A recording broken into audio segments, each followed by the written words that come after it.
Štai, šiandien sustojom tokioje vietoje po tokių gluosnių, nulūžusių, nuvirtusių, pavirtusių. Dar žalias, tikiuosi nenukris ant valties.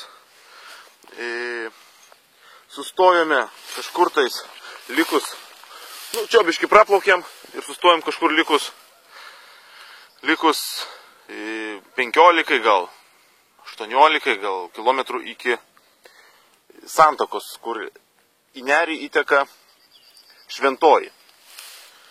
Tai va, bandėm ieškoti vietos, šiandien šiek tiek anksčiau, radom tokį ant kalniuko pušinėlį ir bandysim pažiūrėti, kaip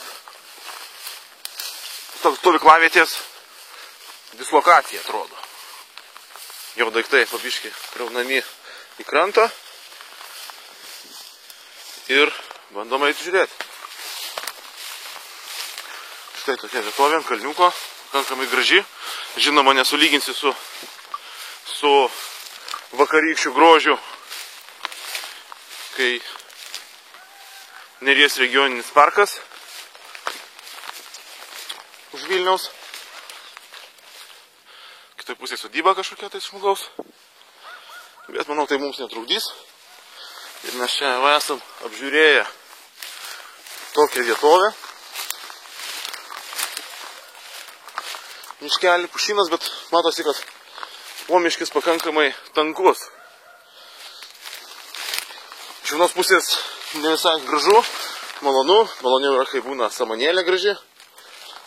Bet iš tos pusės mes gražiai, nepastebimai pasislėpę esam nuo pašalinių akių. Štai Marius ateina su daiktų krūva. Ir bandysim šį čia įsikurdinti. Tokia labai patogi vieta, kartu nelabai matome nuo upės, bet mes patys upę matom puikiai.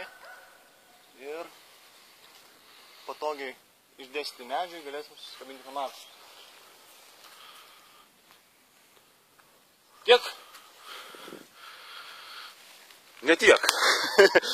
Biški plačiau. Papasakosim, kad matom pušį vieną, štai. Kita pušis ten toliau už jos yra. Tarp jų vienas hamakas, kitas hamakas buvo, kaip mes čia planavom, kitų kampų.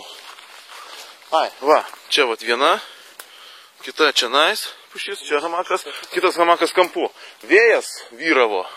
Iš kurios pusės vėjas vyravo? Iš ten. Iš tos pusės vėjas. Ir kadangi toks vėjas vyrauja, galima būtų hamaką rišti geriau tada ant štai to medžio, šito medžio.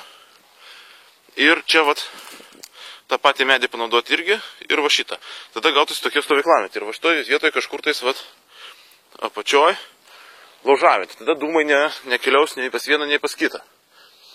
Šiek tiek reikia apsivalyti, yra virtuolių. Ne virtuolių, tai yra sausuolių. Štai vienas pavirtęs yra. Ten kažkur kitas buvo ir čia dar vienas yra. Juos reikės, šitas tai čia nuvirtęs jau. Ir čia dar stovintis vienas yra. Juos reikės nuversti, kad dėl saugumo saugumas ir bus kūro.